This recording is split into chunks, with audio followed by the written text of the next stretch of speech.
Nel pomeriggio di oggi, mercoledì 5 febbraio, abbiamo dato l'ultimo saluto a Loredana Guida, la nostra collega giornalista nonché insegnante, come sapete, deceduta a causa di una malaria. È stata fatta l'autopsia, c'è un'indagine in corso da parte della magistratura, speriamo insomma che si possa fare luce e chiarezza su questo fatto, soprattutto per evitare che fatti simili possano accadere di nuovo. Ciao Loredana. Come si dice, the show must go on.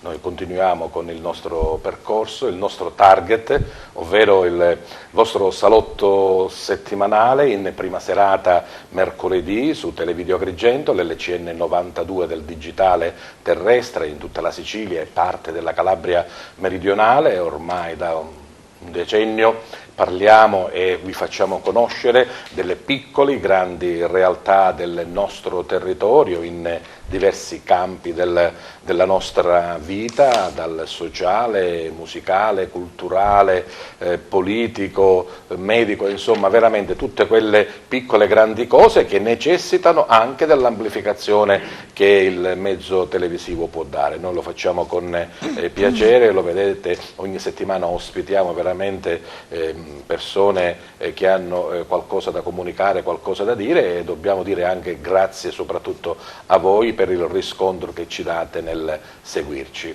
Un'ora insomma in punta di piedi e non in maniera gridata oppure invasiva, stiamo insieme, entriamo piano piano nelle vostre case e so che voi ci gradite. Bene. Iniziamo allora la nostra puntata, presento subito gli ospiti che con me vi intratterranno. Iniziamo con Salvatore Totò Arancio, lui è un giornalista, parleremo di questa brutta vicenda che è accaduta, insomma, i giornalisti ogni tanto vengono un po' presi di mira, chissà perché. Poi c'è Florinda Sajeva, lei è la mamma di Farm Cultural Park, questa meravigliosa realtà di Favara conosciutissima in tutto il mondo. Continuiamo con Zino Pecoraro, lui è un professore, fa parte della Libera Università Agrigento, con lui parleremo di queste iniziative che da qui un paio di mesi insomma si alterneranno.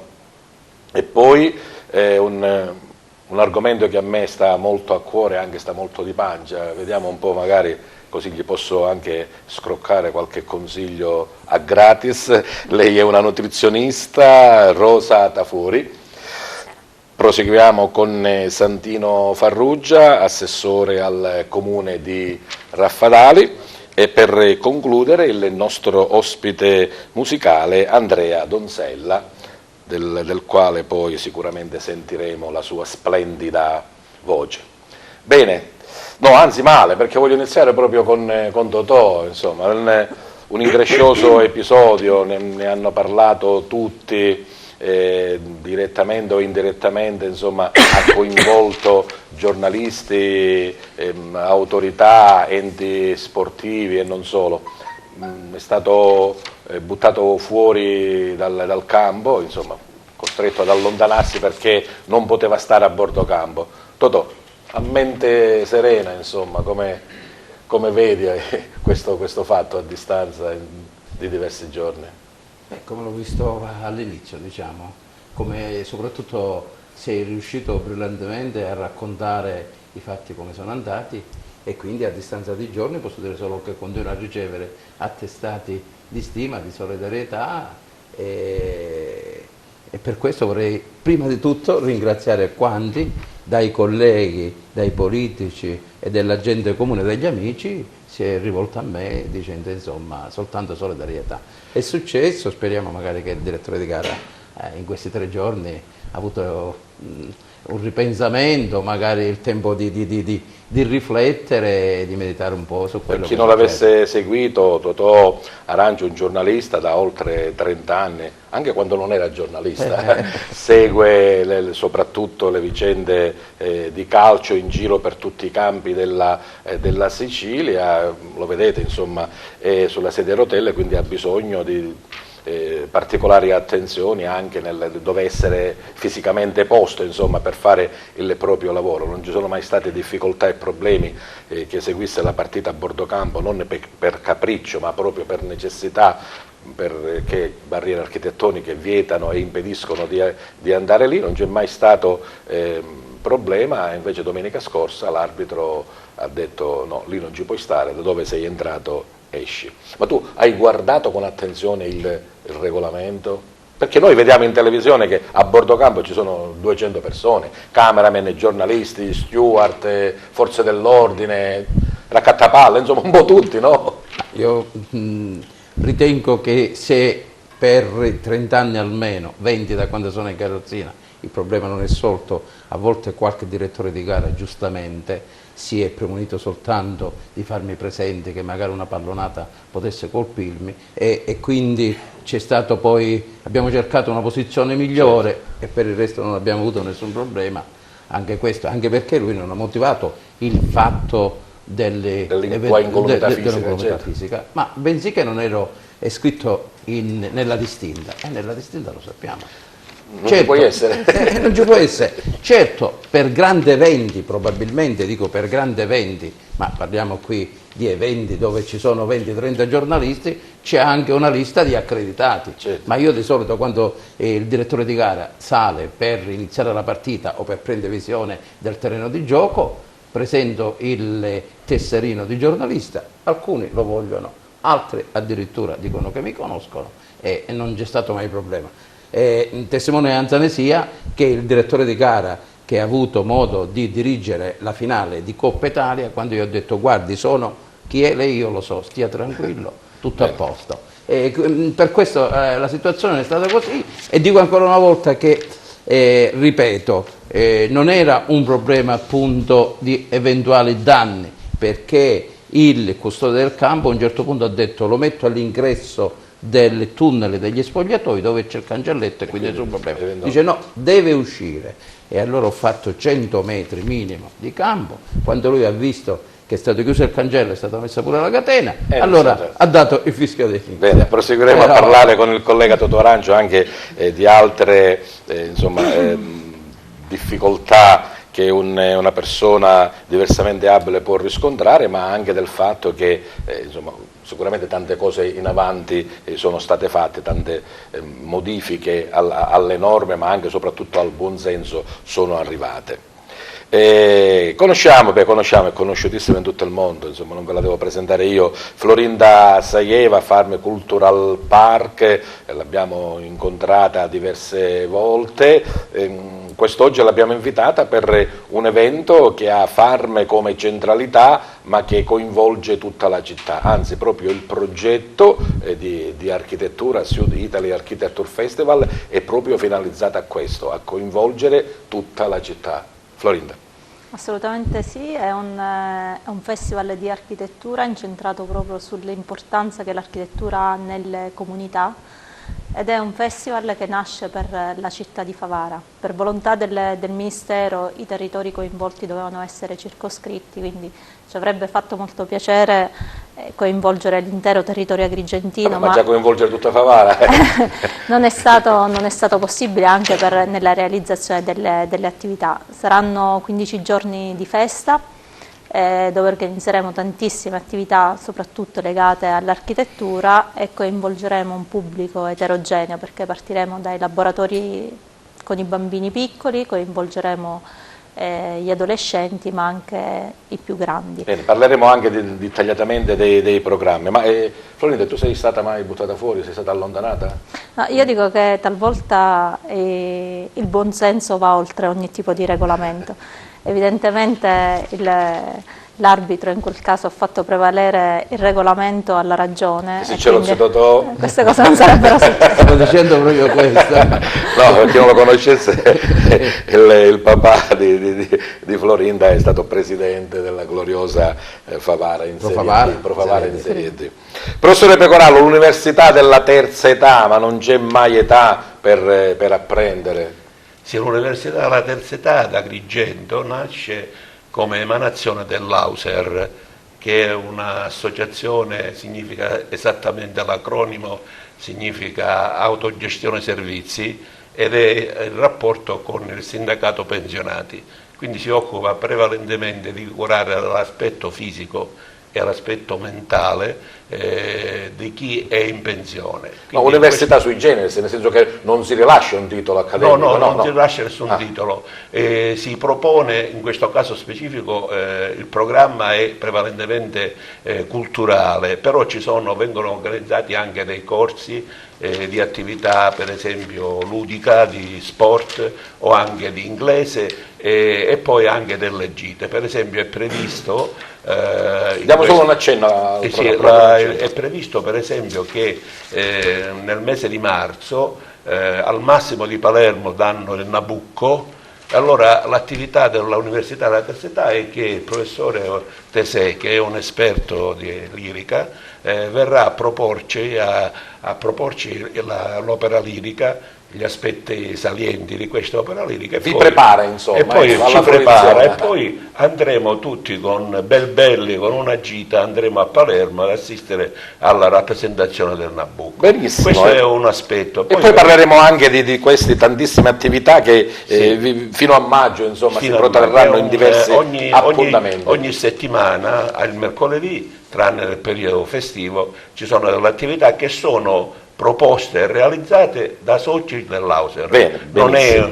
C'è tutto gratuito, c'è la disponibilità anche da parte dei soci a studiare gli argomenti e a proporsi anche alunni e docenti, allora. Esattamente. Bene, dicevo nutrizionista, dottoressa Tafuri, non mi guardi, insomma, è la telecamera che mi allarga un po', e sicuramente, insomma, la nutrizione sta alla base del nostro star bene. Esatto, infatti quando ho scelto questi studi, appunto la nutrizione, l'ho fatto proprio in virtù del fatto che la nutrizione è un punto che ci accomuna anche a livello sociale, infatti quasi tutti ci troviamo a riunirci anche con le nostre famiglie intorno a un tavolo. L'importanza della nutrizione oggi sta assumendo sempre più rilievo, proprio perché il cibo che mangiamo molte volte è da un punto di vista di qualità molto scadente. Questo perché tutti gli allevamenti subiscono comunque un tipo di vengono allevati in modo intensivo, dove forse ogni tanto anche i mangimi non sono proprio perfetti, insomma. L'utilizzo è anche a volte in modo spropositato degli antibiotici, infatti una problematica nella salute di tutta l'umanità è proprio la resistenza agli antibiotici. E quindi per lei, oltre il discorso di mangiare bene, c'è anche un discorso di controllarsi anche dal punto di vista fisico, per vedere se il nostro corpo può aver subito meno. Il problema è la qualità e la quantità.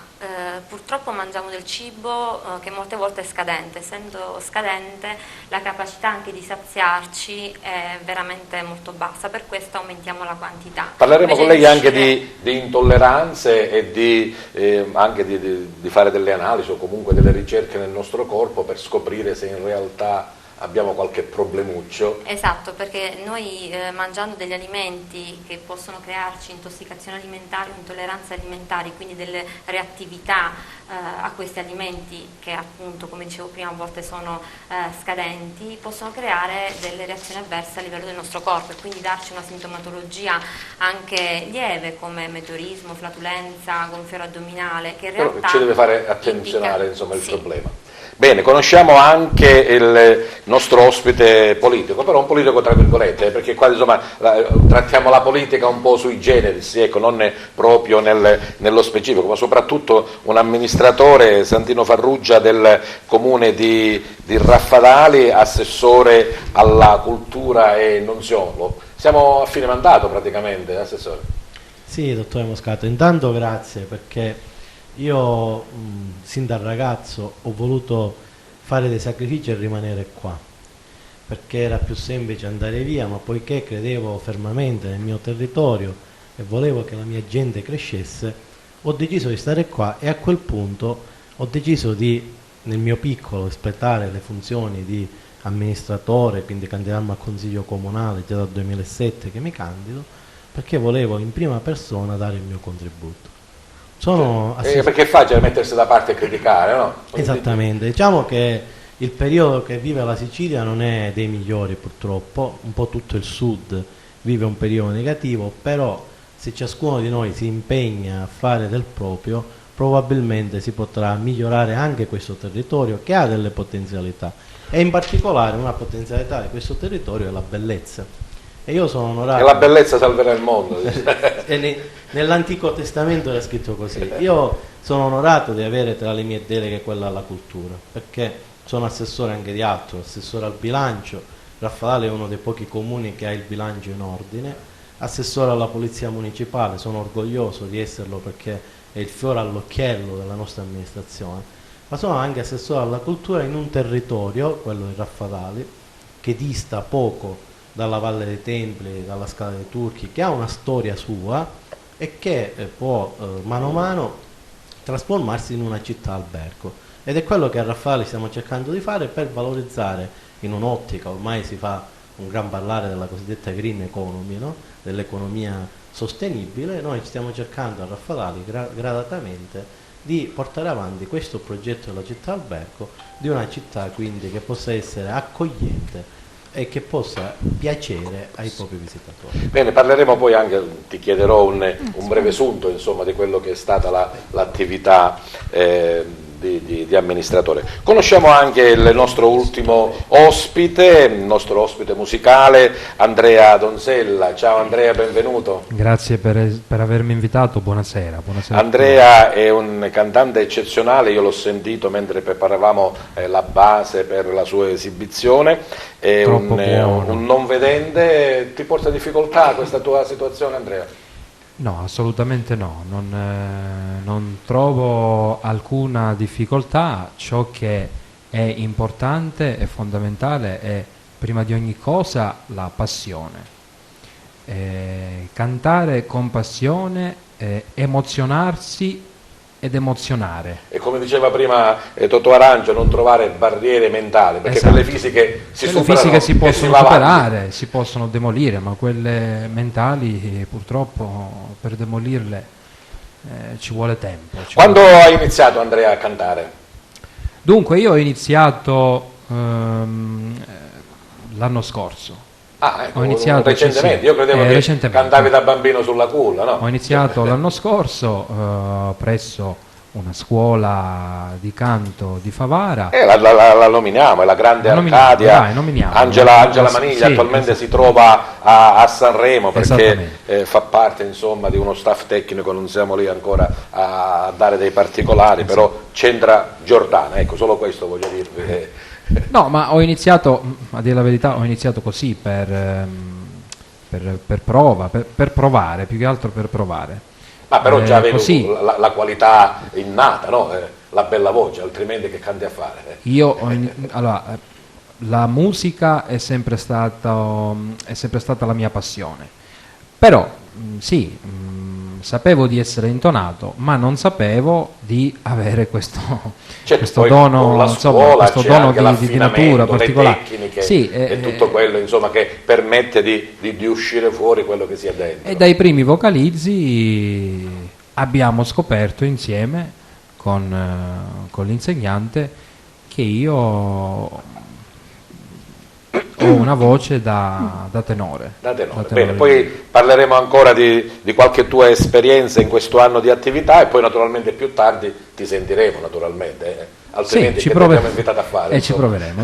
Sicuramente. Totò, dicevo prima, le barriere architettoniche si possono abbattere, si possono demolire, si può costruire uno scivolo a posto degli odiati scalini, però insomma, la testa ha bisogno di un po' più di tempo. E il problema principale è proprio questo, perché abbattere le barriere mentali e culturali diventa difficile, perché coloro che devono applicare quello che bisogna fare, prima di tutto si devono liberare. Cioè, se io penso che il disabile che deve andare in una struttura non c'è remissione di sorte se non quello di fare lo scivolo, va a fare. Se dico vabbè, casomai scende l'impiegato, non è un problema se rimane. Se dice vabbè, ma perché deve andare nell'ultimo piano del castello?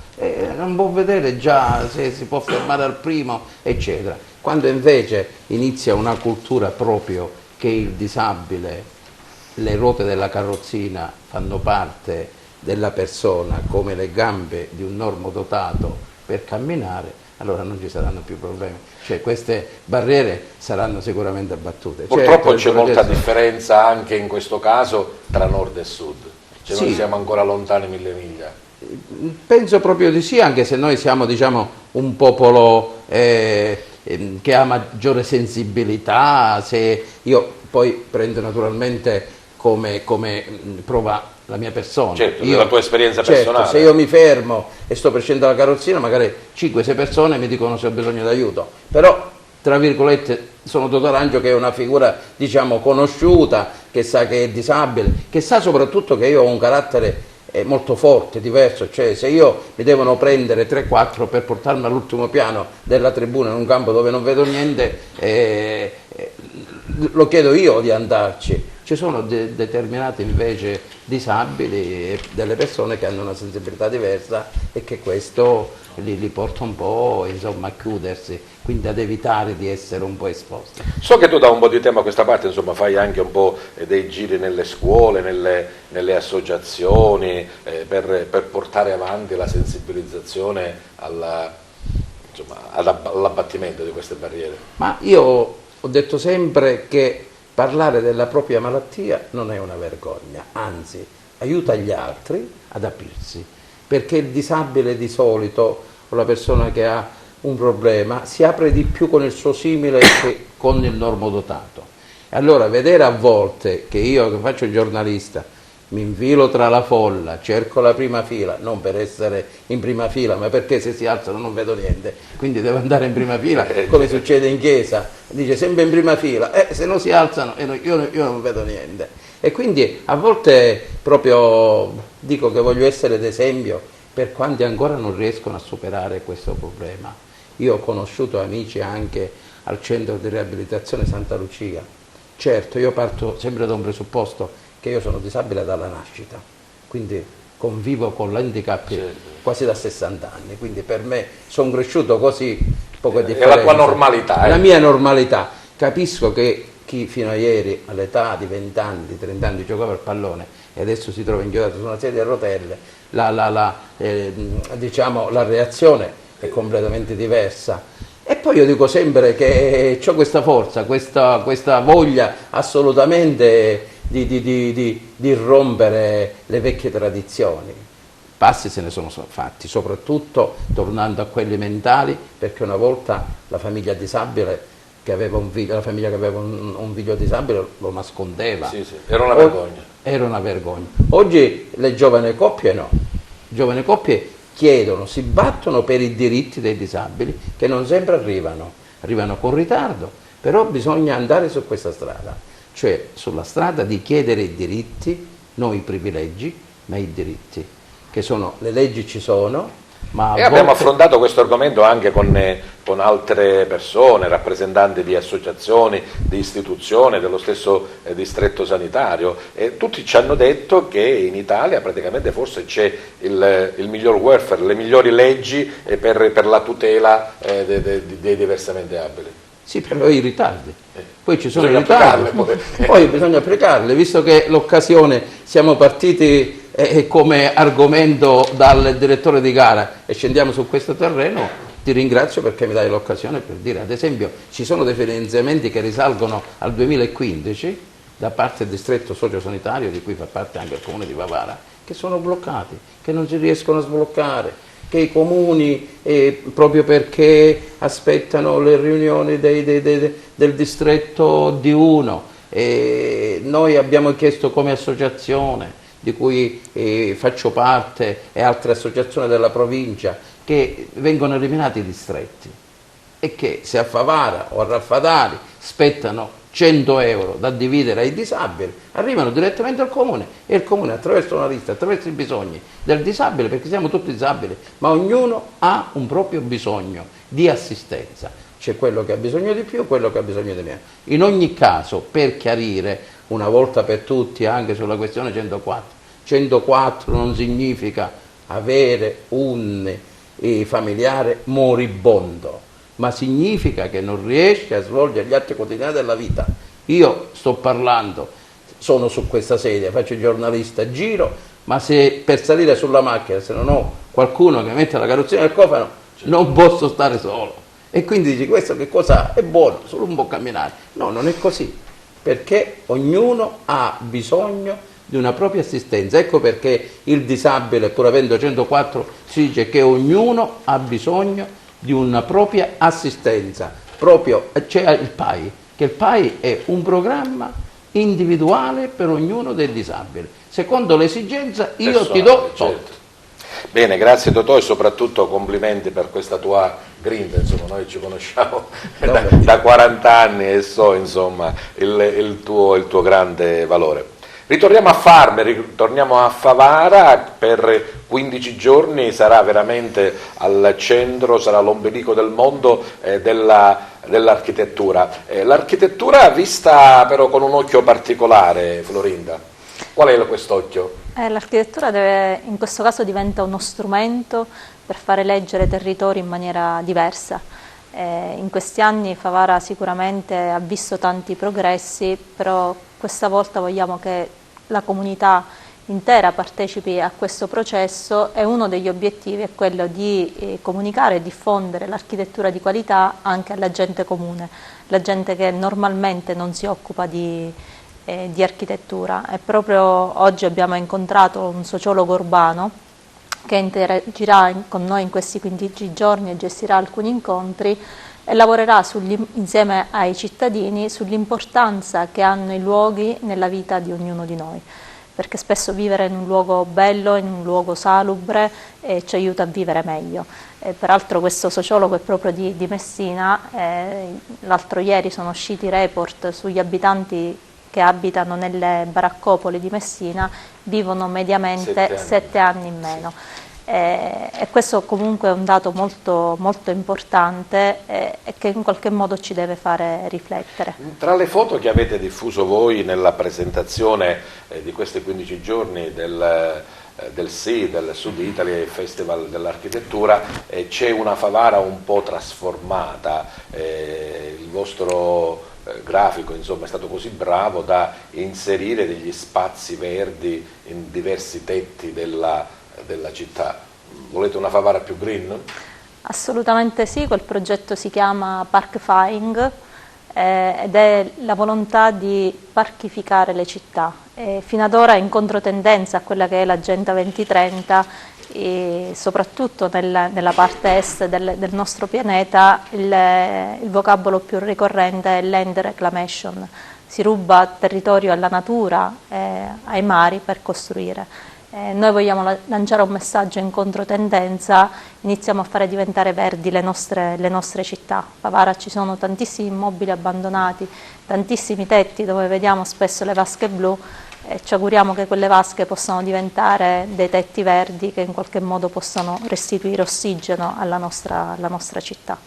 Una città che grazie anche a Farm si è risvegliata, una città che conosciuta in tutto il mondo per questa azione di rigenerazione urbana.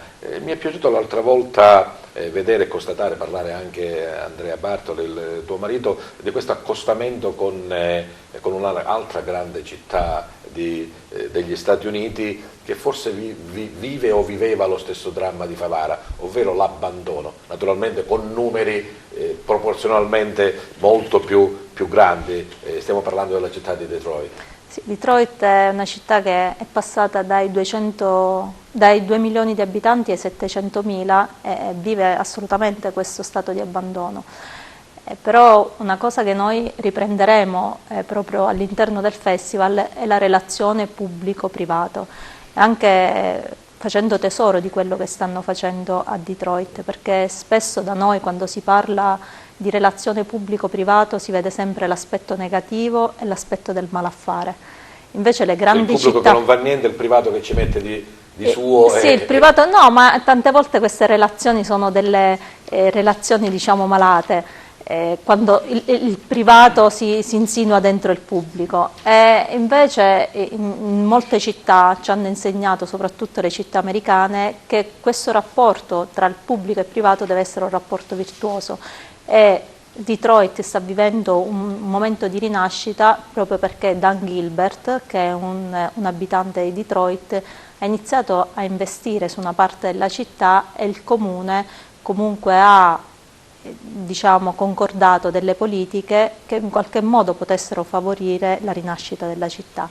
Ora, proprio con l'Università di Palermo e il Comune di Favara stiamo cercando di portare avanti all'interno del festival, e quindi invitando la cittadinanza a partecipare, a tirare fuori un nuovo regolamento che possa in qualche modo garantire la pubblicità dello spazio al di là della proprietà, perché spesso degli spazi pubblici degli spazi privati hanno una funzione pubblica, però poi nella gestione hanno dei problemi di regolamento, quindi stiamo cercando di far dialogare in questo senso. Se magari qualche altro comune vorrebbe copiarvi, insomma, non siete assolutamente gelosi, sì, no, noi non siamo gelosi assolutamente, anzi.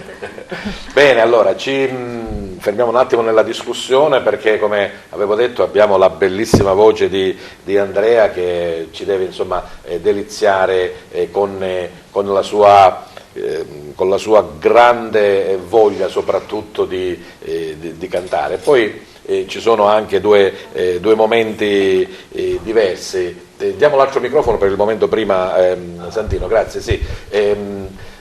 C'è una particolare tendenza nella tua musica, Andrea, cioè nel senso di voler intraprendere un percorso e magari ispirarti a qualcuno dei cantanti un po' più famosi? No, dunque, io effettivamente nasco come tenore lirico, però quindi, diciamo, quello deve essere la strada principale. Sì, però a quanto pare la mia voce si può adattare anche allo stile un po' più popolare, e quindi io sto cercando di spaziare in più stili. Adesso mi ritrovo a cantare sia lirico che pop, che mescolare anche soprattutto i due generi, e quindi cantare anche dei pezzi pop lirici. Il primo pezzo che ci proponi è di Elvis Presley. Ecco, è un po' tenorile, c'è la voce di Elvis, no? È profonda, bella. Sì, oddio, sì, diciamo di sì, che certo, quel classico pezzo anni 60, It's Now or Never, sì. Bene, Diciamo ti aiuto io a conquistare il centro del nostro studio per sentire Grazie. la tua bella voce. Arrivo subito da te. Ci proviamo. Ecco qua, il mio piacere e il mio onore veramente al centro dello studio di Target, Andrea.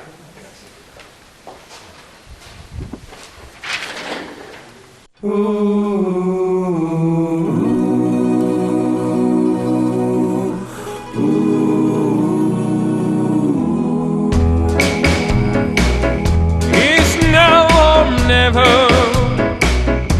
Come hold me tight, kiss me, my darling, be mine tonight. Tomorrow will be too late. It's now or never. My love will wait. When I first saw you,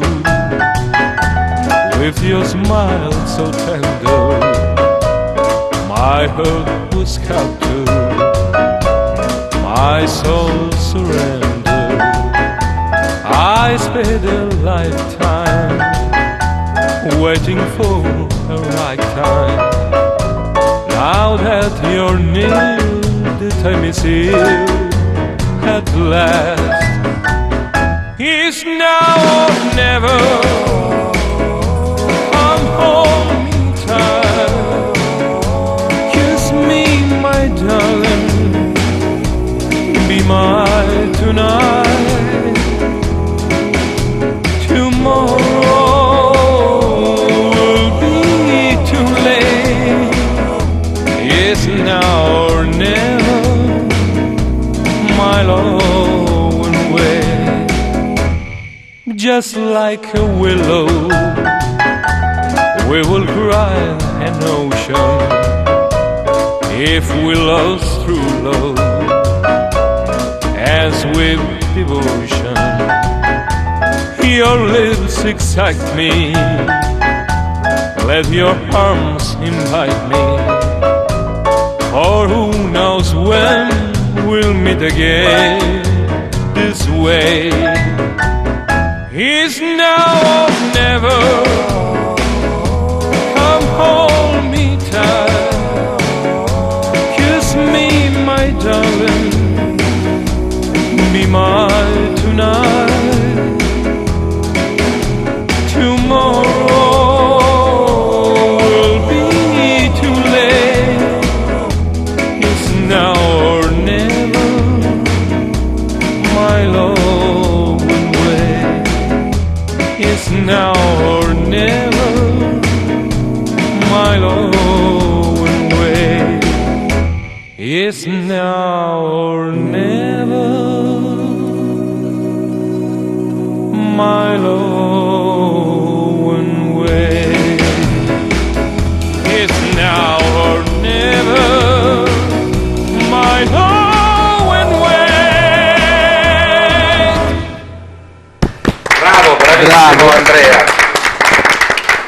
Vi accompagno a posto, ecco qua.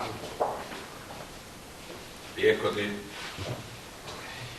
Moscato, mi permetto di dire, ecco da dove nasce il nuovo termine diversamente abile. Ecco, le abilità che a ognuno di noi possono essere espresse in qualsiasi forma, in qualsiasi condizione. E poi la voce che avete sentito non era quella di un redivivo Elvis oppure di un disco che abbiamo spolverato, insomma era proprio la sua originale. Ancora bravo, complimenti ad Andrea. Allora, Assessore Sandino Farrugia, com'è stato questo periodo di governo della città di Raffadali? C'è qualche episodio magari che ricordi con, insomma, lo ricordi meglio, che ti fa più piacere esporlo? Ma io ho creduto in questa, diciamo, esperienza politica che ha governato Raffadali moltissimo. Noi venivamo dall'opposizione quando si è votato nel 2015 e abbiamo riconquistato il comune con grande energia e con grande e rinnovata voglia di fare. Raffadali si può dire quello che non si è fatto, perché noi abbiamo circa 30 milioni di euro di finanziamenti che in parte sono già stati spesi e che in parte stanno arrivando. Stiamo rifacendo un po' tutto il paese, dalle strade alle piazze, le scuole, quindi Raffadali vive un momento sicuramente positivo. Un evento che mi ricordo e che mi fa piacere è sicuramente l'avvento della raccolta differenziata, quindi nel 2017, se non erro, c'è stato, diciamo, l'inizio a Raffadali, gennaio 2017, della raccolta differenziata. E abbiamo... Prosegue bene, sì, no, perché infatti, noi abbiamo qualche problemuccio. le stavo dicendo che abbiamo raggiunto a Raffadali dei traguardi importantissimi, siamo stati premiati come un comune riciclone, abbiamo avuto diversi encomi in giro per l'Italia, il sindaco va detenendo premi in giro per l'Italia e i cittadini hanno risposto benissimo, a differenza di Agrigento, ma mi spiace dirlo perché vivo tutti i giorni ad Agrigento, quindi non riesco a capire come mai Agrigento non riesca. Spero che nei prossimi mesi possa migliorare in questo settore. Noi ci apprestiamo all'elezione comunale, come ad Agrigento la data ancora non si sa, probabilmente a maggio, fine maggio, primi di Mi sembra giugno. di capire che insomma il percorso deve essere continuato. Da parte mia ci sarà la voglia e l'entusiasmo di ripropormi, credo, al Consiglio Comunale. Dobbiamo ancora sederci a un tavolo per discutere. Auspico che l'attuale sindaco si ricandidi e che possiamo riproporre questo progetto politico per rigovernare Raffadali per altri 5 anni, dando una governance ferma, sicura e coinvolgendo tutti, perché da soli non si può fare nulla. Io ho un mio stile di vita, è un pensiero, un motto che il mio figlioccio del cuore mi ha dedicato il giorno del mio compleanno.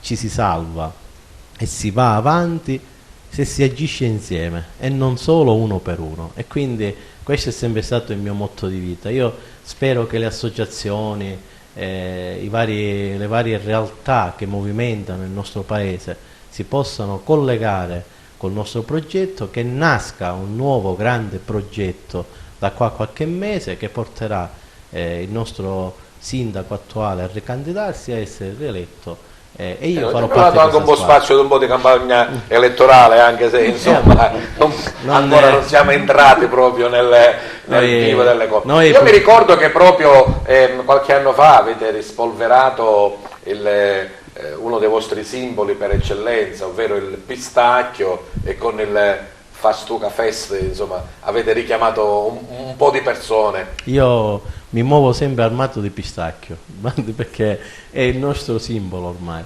In verità... Insomma, siamo un po' gemellati, no? Favara la città dell'Agnolo Pasquale, quindi che ha il cuore di pistacchio.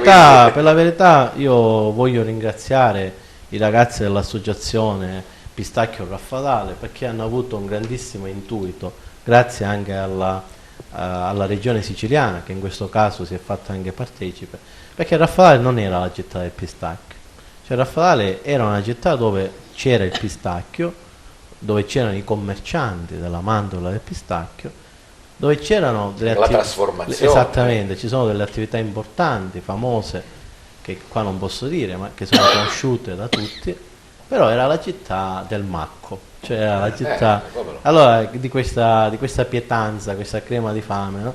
Per cui tutti ci dicevano paese mangiamacco, ma in verità abbiamo trasformato il paese mangiamacco, senza nulla togliere a questa pietanza, nel paese del Fastuca Fest, facendo concorrenza a Bronte, che era una sagra quarantennale, e in 4-5 anni abbiamo spostato 25.000 persone, mediamente 25.000-30.000 persone, in giro della Sicilia, qua a Raffadale, dove praticamente vengono a degustare i nostri piatti tipici, e siamo orgogliosi di questa sagra che si aggiunge alle nostre feste, e che speriamo possa diventare qualcosa di più di una sagra, ma un volano per lo sviluppo. Oggi a Raffadale tutti cercano terreni che sono adatti per impiantumare il pistacchio, e si stanno piantando migliaia di piante di pistacchio, e abbiamo a Bruxelles fermo il discorso del DOP, quindi se otterremo la denominazione di origine protetta, riusciremo a vendere in tutto il mondo, in parte già lo facciamo, questo prodotto anche a un prezzo abbastanza elevato. Bene, dottoressa, fa male mangiare pistacchio? No, credo no, che no, se non si ha particolare intolleranza. Poi soprattutto quando è autoctono, il problema è quando invece mangiamo cibi fuori stagionalità, quindi ci ostiniamo a mangiare del cibo che non è made in Italy, non è quindi DOP, e soprattutto è fuori stagione. In realtà questo crea comunque un disturbo non solo a livello digestivo, intestinale, ma anche può creare disturbo e infiammazione cronica di basso grado a livello sistemico. E a proposito di infiammazione, insomma, è molto importante sapere se in realtà il nostro organismo, il nostro intestino sta bene per poter anche alimentarsi bene. E vedo che da qualche anno a questa parte le intolleranze o comunque disturbi sono aumentati, ma perché sono arrivati adesso o perché prima non lo sapevamo? In realtà probabilmente prima non si dava un nome e un cognome a quelle che oggi vengono definite intolleranze alimentari, che sono le reazioni avverse ai cibi, sono differenti dalle allergie perché non sono immediate, ma sono dose dipendente, molte volte è dovuta alla quantità di alimenti che noi mangiamo e come li associamo, quindi anche i giusti abbinamenti alimentari. Come dicevo prima, è anche legato alla stagionalità, ci ostiniamo a mangiare dei cibi che noi stessi non digeriamo. Questo per quale motivo? Probabilmente anni fa non avevamo ancora la conoscenza e le evidenze scientifiche invece che abbiamo oggi. Perché? Perché oggi si parla di un nuovo organo che è presente a livello del nostro tratto gastroenterico, che è il nostro microbiota, e l'insieme di questi batteri, virus e funghi, sono oltre 100.000 tipologie di batteri che hanno la capacità e aiutano il nostro intestino a digerire i carboidrati, le proteine, non solo. Sono nostri amici, non sono nemici. Nostri amici, siccome quando uno parla di virus, di batteri, Palmieri già inizia a preoccuparsi, no? Ma come tutte le cose, appunto, la sovraccrescita può creare dei disturbi. Oggi quindi sappiamo che la nostra capacità digestiva è differente rispetto a noi europei, rispetto agli asiatici piuttosto che agli americani, proprio perché abbiamo un microbiota differente e viene dato da che cosa? Dal nostro cibo, quindi dimmi cosa mangi e ti dirò che microbiota hai.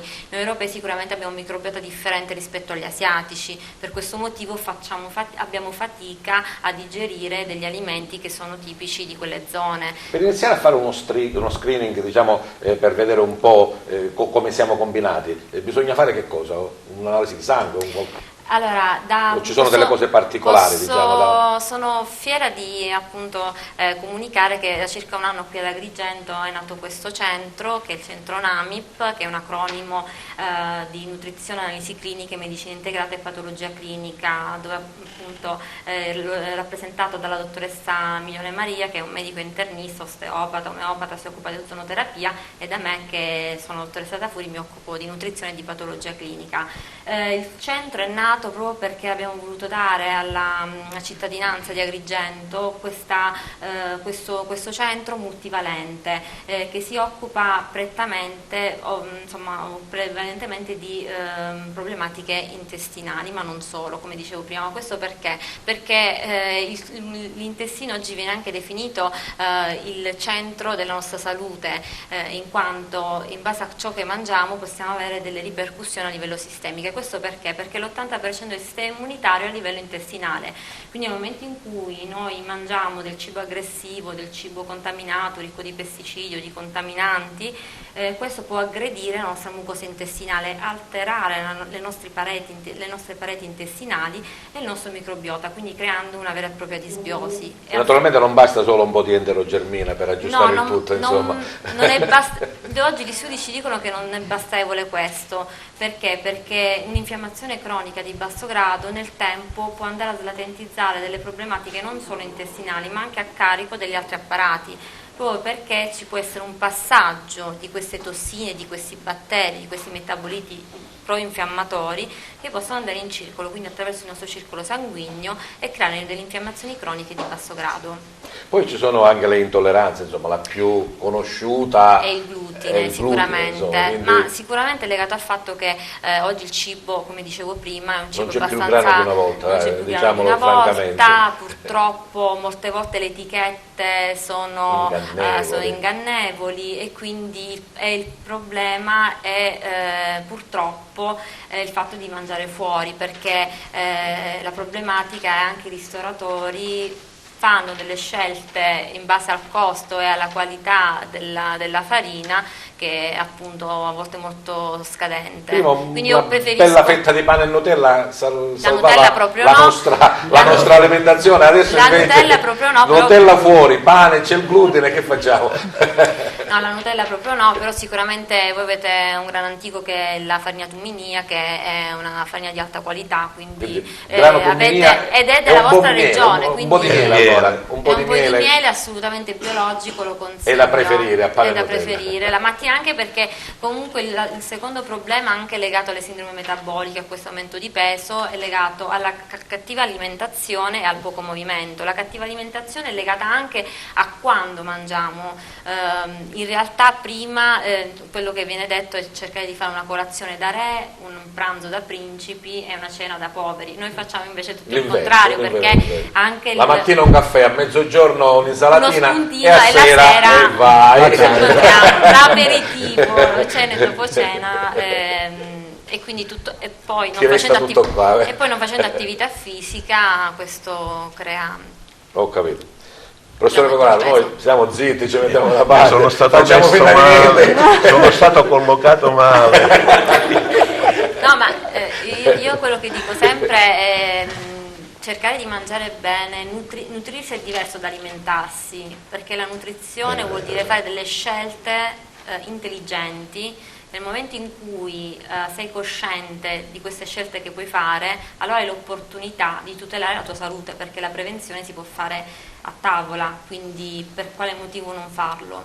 Bene, grazie di questi consigli, dottoressa. Ritorniamo alla nostra Libera Università Agrigentina, a questo percorso che da qui a maggio porterà, o vedo qui insomma tanti eventi, un ampio Sì, ci sono tanti calendario. eventi. Credo che il discorso che ci ha fatto la nutrizionista sia molto utile soprattutto alla terza età, perché i problemi più grossi esistono in quel periodo. Noi abbiamo fatto un programma vario perché ci occupiamo di attualità.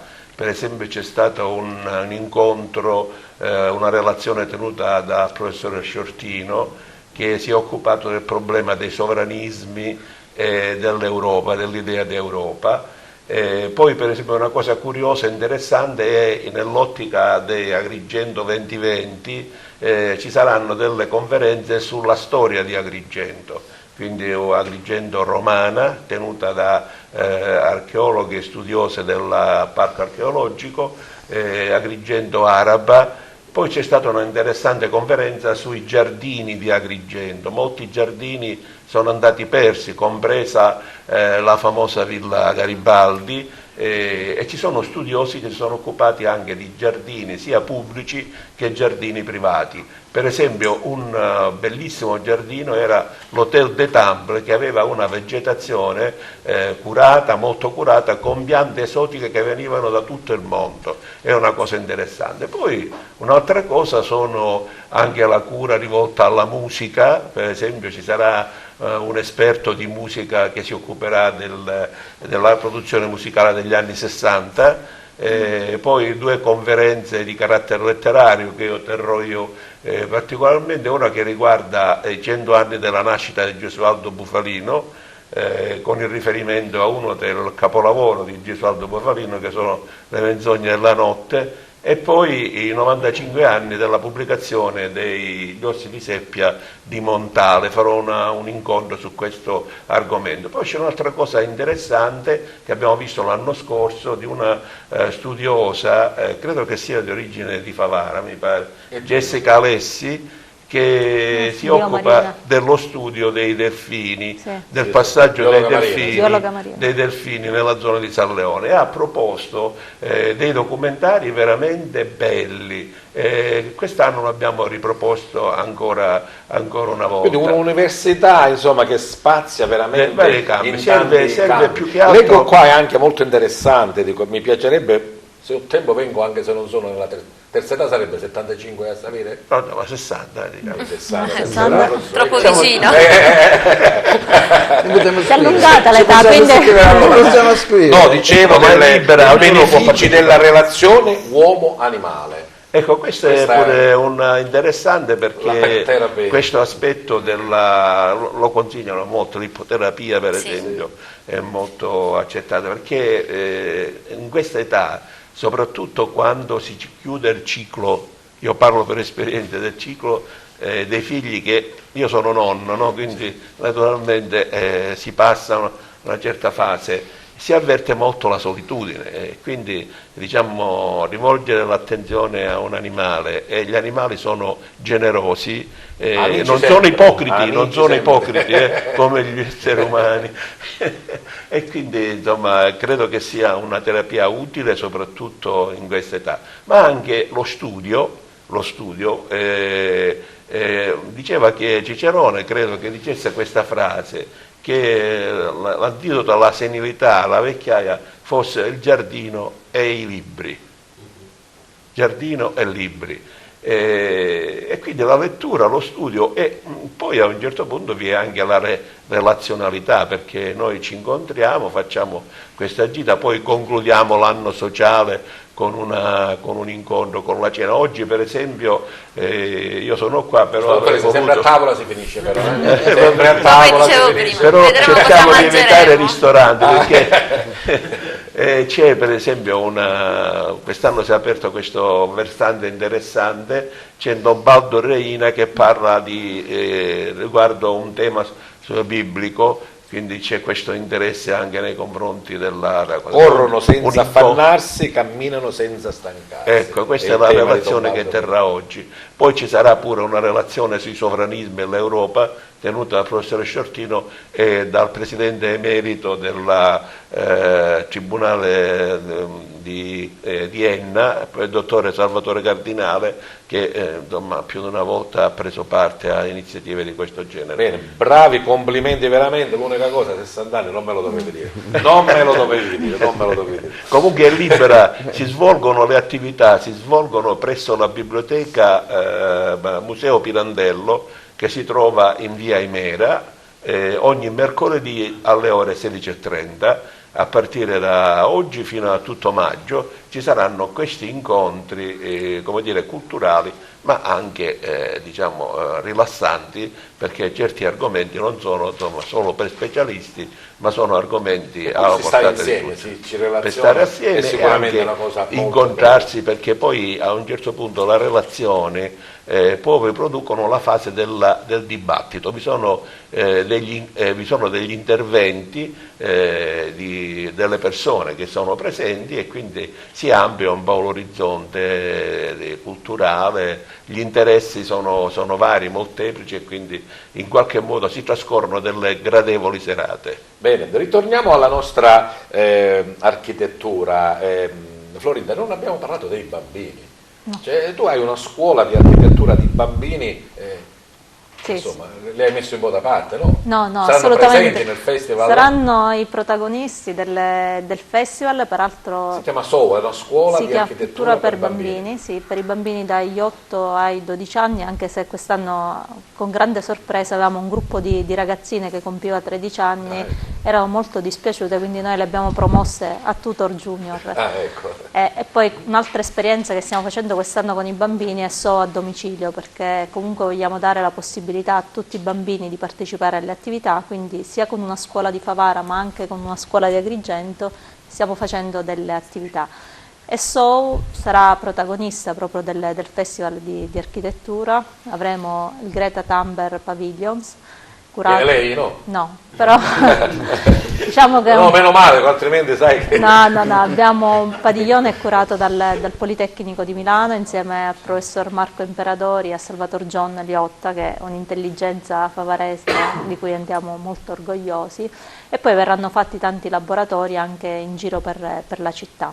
La scuola di architettura si riunisce, sono un incontro settimanale, i bambini incontrano sempre un docente diverso, professori universitari, artisti, creativi, e quest'anno il tema della scuola è City Rebels, e proprio inaugureremo la mostra City Rebels in occasione del Ribelle festival. perché? Racconteremo storie di ribellione urbana, gente che è andata oltre l'ostacolo, che è andata oltre quella barriera mentale e Vediamo Totò allora. Sì, È un ribelle è nato. che con delle azioni ha cambiato la storia della propria città. Io vorrei che tu facessi, non lo so, lo hai fatto sicuramente in altre occasioni, ma qui lo voglio che lo fai ufficialmente a Target, decantare le lodi e dire grazie a Maurizio Carta. Assolutamente sì, io dico che Maurizio Carta è l'ambasciatore Farm nel mondo. È un docente universitario di architettura sì. e che praticamente è diventato favarese d'adozione. Sì, è diventato favarese d'adozione, è il direttore, è stato preside di facoltà, è un'intelligenza straordinaria, tra l'altro già... Chi ce l'ha portato a Favara?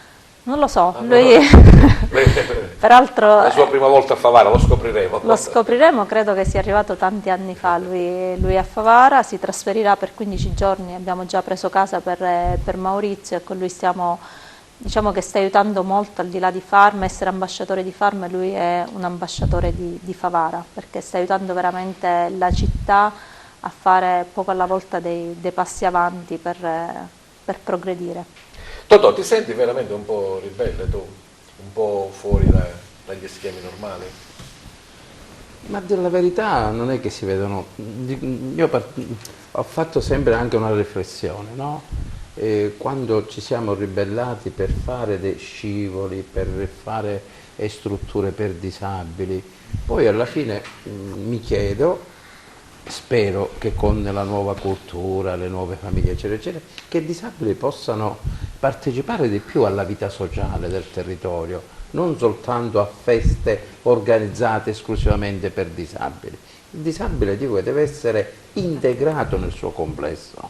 Ad esempio, una volta l'avevo già contestato tra virgolette. Ad esempio, quando c'era la festa dell'11, che è la festa dell'ammalato, dell'11 febbraio, apparizione a Lourdes della Madonna, no?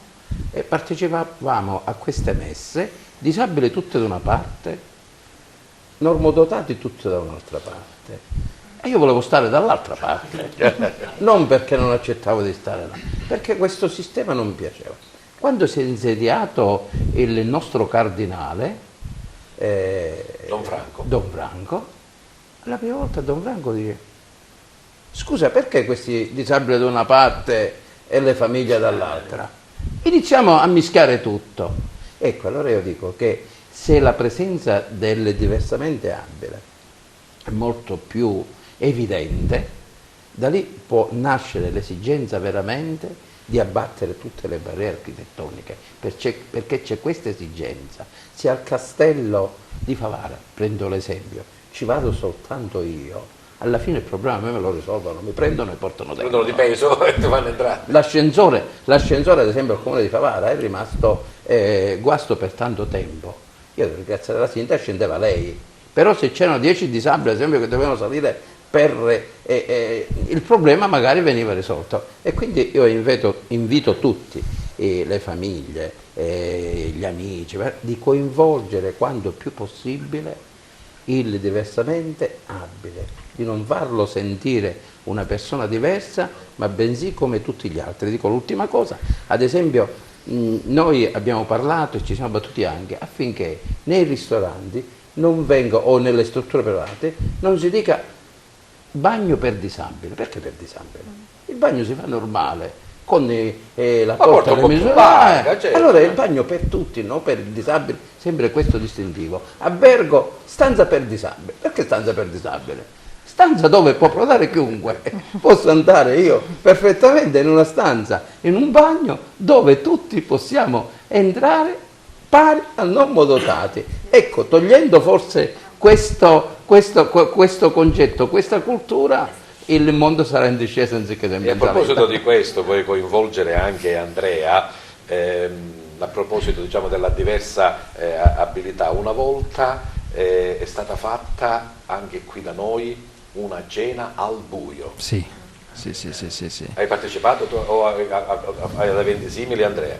Sì, per vedere chi era veramente diversamente abile, professore Pecoraro. Non cioè, alle cene al buio. Esatto, sì, non senza luce, vediamo se riesci a muoverti nella stanza. Sì, invece c'era quella cena al buio ed erano proprio diversamente abili gli ipovedenti che servivano. Le cene al buio sono state fatte. Sbattuna qui. Che pigliavo, insomma. Sono state fatte qui nell'Agrigentino, c'erano sì ipovedenti e non vedenti che servivano ai tavoli come dei veri e propri camerieri professionisti, il territorio una volta creatasi la mappa mentale del luogo, no? del locale, del ristorante, allora loro si muove normalmente. Si muoveva normalmente. Io ho partecipato non ad una cena al buio, bensì al bar al buio, che è un'attività insomma un pochettino più approssimativa, poco più superficiale, però altrettanto simpatica. Io lì facevo diciamo così l'orientatore per coloro che apriva, diciamo così, questa tendina, no? Questo siparietto, sto sipario, entrava in questo angolino allestito a mo' di bar al buio. Pesto, eri tu la guida allora. E io facevo da guida. Ritorniamo invece. Scusa, volevo dire solo una cosa. Dica. Parallelamente a questa iniziativa ce n'è stata un'altra. Tutti gli amministratori in carrozzina. L'abbiamo fatto a Licata.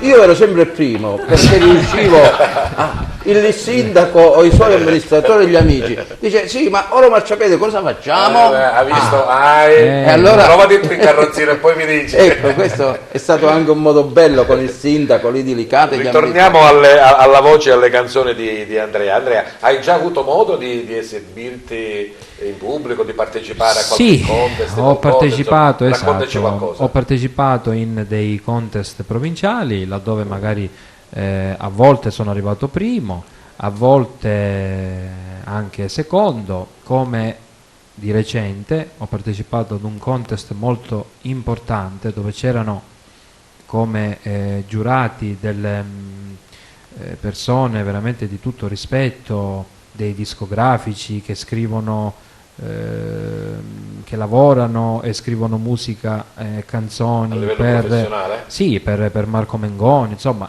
delle persone a carattere nazionale importantissime.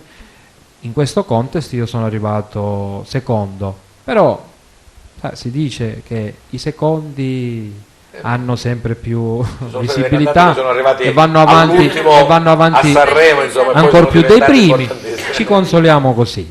Ma Andrea, per te questa è una passione, un diletto o potrebbe diventare anche un lavoro? In questo momento è una passione. Per me ormai cantare è diventata una necessità, una passione, ma si spera che in un futuro possa anche diventare lavoro, perché no? Allora, prima ti abbiamo ascoltato come Elvis, adesso invece? Adesso proverò a cantare una canzone di Andrea Bocelli dal titolo La luna che non c'è, che questa è praticamente una delle prime canzoni che lui incise fine anni 90, che mischia proprio i due generi, pop e lirico. Bene, vengo a prenderti per accompagnarti ancora una volta al centro del nostro studio.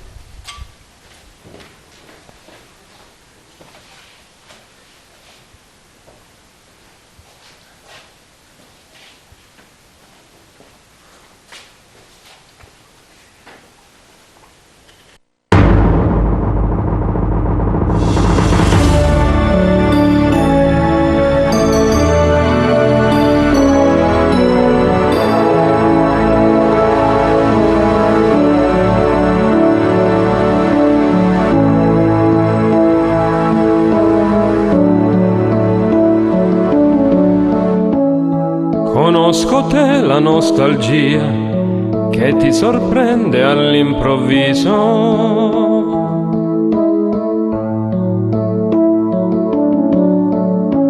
Rallenta un po' la corsa che ti ha tolto il fiato e ti ha deluso.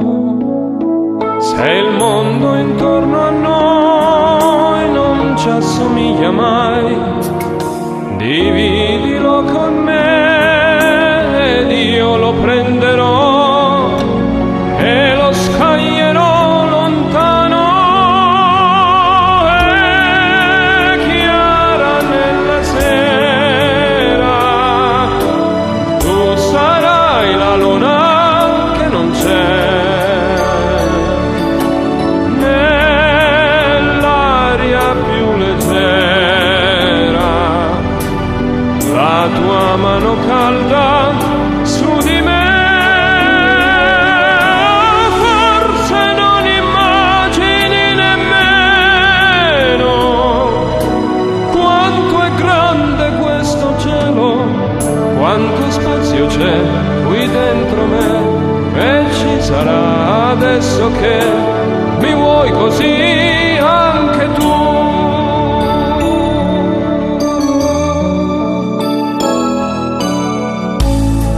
Ritroverai la tua magia, piccola stella innamorata.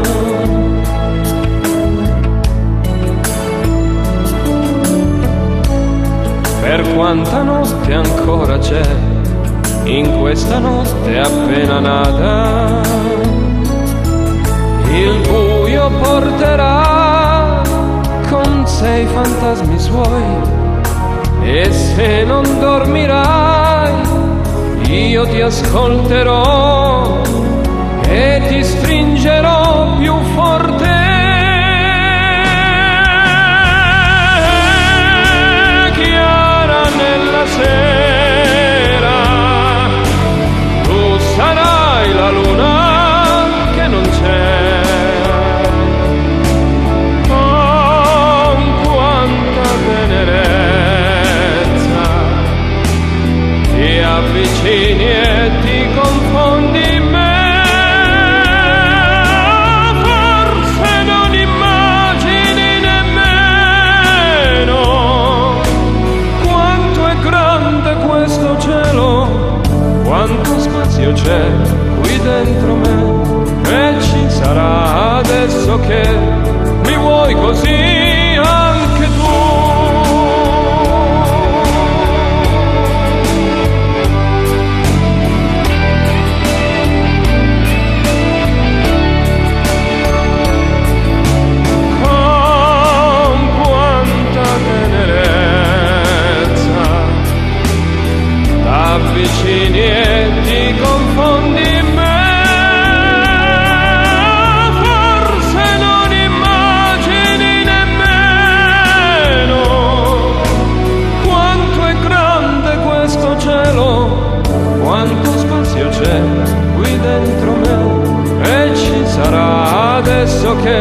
vuoi così anche tu.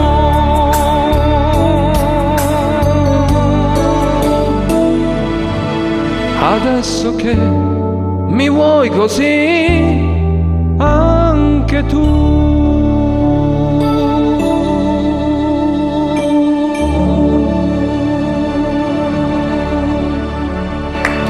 Bravissimo, eccezionale Andrea, bravissimo. Se l'inizio è questo, diciamo che siamo sull'ottima strada, no? Sulla buona strada. E come avviene per il provino dei calciatori, al primo tocco di palla tu rimani, tu vai via. E Andrea cosa fa? Tu rimane? Andrea rimane. Peraltro è il nome di Buon Auspicio pure. Cosa? Il nome. Ah, certo, il nome di Buon Auspicio. Andrea, ascolta, io mi prenoto per averti ospite ancora in un'altra puntata di Target. Noi terminiamo generalmente a giugno, insomma, quindi da qui a giugno un altro mercoledì devi essere mio ospite. Ma io lo inviterei anche ufficialmente durante il festival, che sarà dal 21 marzo al 4 aprile, lo inviteremo a partecipare, perché ci saranno anche dei momenti, diciamo, di intrattenimento, anche a intrattenere i nostri grandi ospiti con questa grande voce e questo grande talento. Sono già due inviti, Andrea. Non posso garantirti che farmi ti paghi, però la pizza da Bellamè ce l'hai, o comunque da tutto quello che poi si farà a farmi qualcosa di gastronomico si farà pure, certamente. No? Quindi ci sarà ugualmente. Ci facciamo consigliare dalla dottoressa, però. Invitiamo anche la nutrizionista e così siamo a posto. Grazie. Bene, siamo arrivati alla chiusura di questa nostra puntata, che insomma avete visto, veramente sono veramente compiaciuto di quello che è stato. Abbiamo parlato di cose interessanti con persone veramente belle e ognuno ha dato il proprio contributo nel proprio campo. E come succede sempre, adesso andiamo ai saluti, ma i saluti sono un po' particolari. Chi è stato qui a Target o chi vede la puntata lo sa, non bisogna dire soltanto grazie e arrivederci, ma bisogna farlo in maniera particolare, non lo so, una frase, una citazione, un buon proposito, un pensiero, anche una volontà che sia sempre positiva, perché il nostro bicchiere, anche se non c'è, è sempre pieno. E vorrei proprio iniziare da Andrea Donzella per ringraziarlo di questa sua presenza e partecipazione e augurargli tutto il bene di questo mondo, anche e soprattutto voi nel campo musicale, ma nella vita naturalmente. Il tuo saluto, Andrea. Io ringrazio voi, è stato veramente per me un enorme piacere, molto molto onorato di insomma essere stato qui con voi. Che dire, che Dio ci benedica. Bene, grazie della presenza e partecipazione a Sandino Farrugia, assessore al comune di Raffadali, e che possa proseguire in questa attività, insomma. Io invito tutti i giovani a vestirsi di un po' di positività, di crederci ancora. Questa è una terra bellissima, ammantata, circondata dalla bellezza, quindi sfruttiamo questa bellezza, valorizziamola e andiamo avanti con coraggio. Grazie a Rosa Tafuri, nutrizionista, per i suoi consigli. Io vi ringrazio per l'opportunità di aver partecipato a questo programma e spero che con queste poche parole che ci siamo scambiati abbia creato un po' di sensibilizzazione verso tutto il pubblico per quello che è l'importanza di nutrirsi e non alimentarsi. Grazie a Zino Pecoraro e con lui a tutta la Libera Università Agrigentina. Io direi che questa è una puntata molto educativa, perché prima di tutto si è discusso serenamente e non è facile nel nostro tempo discutere serenamente di tanti problemi, perché siamo tartassati da discussioni convulse, arrabbiate e così via. Questo è un elemento positivo. E poi anche il tema che è stato trattato casualmente, perché abbiamo avuto agli estremi questa situazione, questo comporta il fatto che gli esseri umani vanno rispettati tutti, comunque essi siano. Grazie a Florinda Saieva, Farm Cultural Park. Grazie a te Peppe, alla redazione, e quello che diceva il professore Pecoraro è vero, comunque questo clima disteso è molto piacevole, una chiacchierata in famiglia. Io chiudo con un invito di venire a Favara dal 21 marzo al 4 aprile a partecipare al festival, e vi lascio con una frase di Riccardo Luna che dice che chi vuole cambiare il mondo non aspetta ma lo fa. Quindi questo è un invito per tutti di iniziare a fare qualcosa per cambiare la nostra situazione se non ci piace. Grazie al collega giornalista Totò Arancio. Dove sei? Domenica ti buttano fuori uno? La domenica da Agrigento. Non ci sono problemi, no, non ci sono problemi. Grazie Totò. No, grazie a voi, grazie alla televisione, in modo particolare grazie a te per tutto quello che sempre riusciamo a fare insieme. Io vorrei chiudere con una frase: nulla per noi senza di noi, ma con voi. Quindi che si possa realizzare in questo nuovo anno quanto non si è riuscito a fare finora, perché vogliamo una strada in discesa senza barriere.